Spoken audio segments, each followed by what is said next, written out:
friend जय जगन्नाथ मु गोटे घर करुच्ची से घर विषय किसी सार को किसी पचारि से ज्योतिर्विधि विषय कह वास्तुशास्त्र उपर आ तेणु पाखक आसी तो से विषय बसिक डिस्कस करूँ आ सारे ये जाकि लोक मान किसी बार्ता दिंतु ये विषय माने केमती कौन घर किंतु कौन कले कौन हम टे विषय लोक मान बार्ता दिंतु निश्चित बार्ता देवा आम तो प्रभु दयारू आम रहीचु बार्ता निश्चय देवा जो जगार तो केते सीमार जगार गोटे गुंठु 1737 ना केते स्क्वायर फुट रे आपन घरटा सेतरे कुओ हबो सेतरे रोसई घर हबो से घर पाखरे माने कोडी रोसई घर हबो कोडी सीडी घर हबो कोडी ठाकुर घर रहइबो सेटा सब ऊपर मो ए विषय कहबी सब चर्चा हां हां देखंतु असान्य कोण रे माने पूर्व दिग असान्य कोण रे दिगत है दिगपाल कहले 10 प्रकार अच्छी गोटे है पूर्व पश्चिम उत्तर दक्षिण तापर हूँ ये आमर उत्तर आ पूर्व कोण को असान्य कोण कहुए आउ पूर्व आउ दक्षिण दिग को आग्नेय कोण कहुए आउ दक्षिण आउ पश्चिम कोण को नैऋत्य कोण कहुए पश्चिम आउ उत्तर कोण को वायव्य कोण बा वायु कोण कहुए आउ अध आउ ऊर्ध्व ये 10टा दिग तेणु यहाँ को 10 दिगपाल कहुए बुझे अच्छा अच्छा हाँ आम जिते से जगार घर करवा टिके दक्षिण दिग आड़ू पूरा टिके उच्चा करेंगे 2 इंच कि 3 इंच तापर जो गड़ाणी करेंगे उत्तर दिग कि पूर्व दिग को टिके सीमा कले भी किसी असुविधा ना जिते घर छात पकईबे भी छात पकईबे सेटा भी दक्षिण दिगरू उत्तर को पूरा जमी पानी बही जाऊ से दिगरू भी दक्षिण दिगरू भी उत्तर दिग को जमी पानीटा बही जाऊ आपका शुभदायक हो आपणकर मंगल काम जिते सब हेब ए चिंता करना तेणुक कौ दिगरे आप ठाकुर घर करेंगे तेणु असान्य कोण रे ही ठाकुर घरटा रही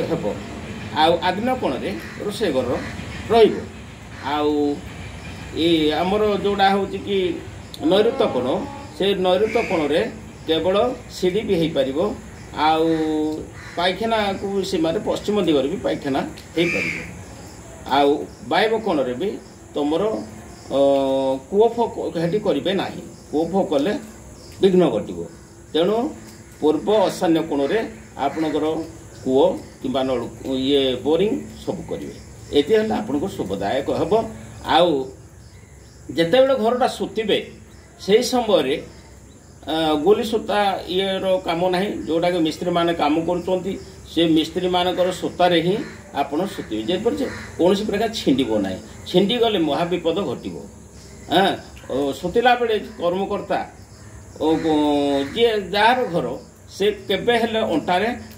हाथ देव ना कि आठुरे देव ना आउ पूरा स्ट्रेट भाव जोगाजोग कर सुतला समय शुभ तिथि अनुकूल ये करेंगे शुभटा केमती देवे शुभ गोटे गात 18 इंच खंडे खोली देवे 18 इंच खोली सारापर से पॉलिथिन कर पॉलिथिन सब माटी आने बेसिन 100 ग्राम खंडे माटी आनले ताकू भी टेस्ट करी हुए माटी है 4 प्रकार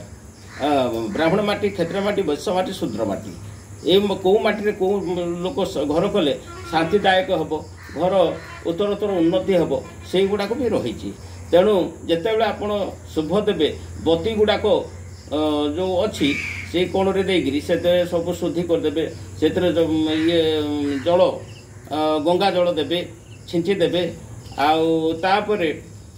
बती जाड़े 4 कोण 4टा देगी बती जाड़े बती गुड़िक गोटे पाचिया कि जेकोसी जो खई खेलती से खई से काम करेंगे तेणुक से बती गुड़ाक जदि पूर्व को ये है सबू जाक ढलला ताहले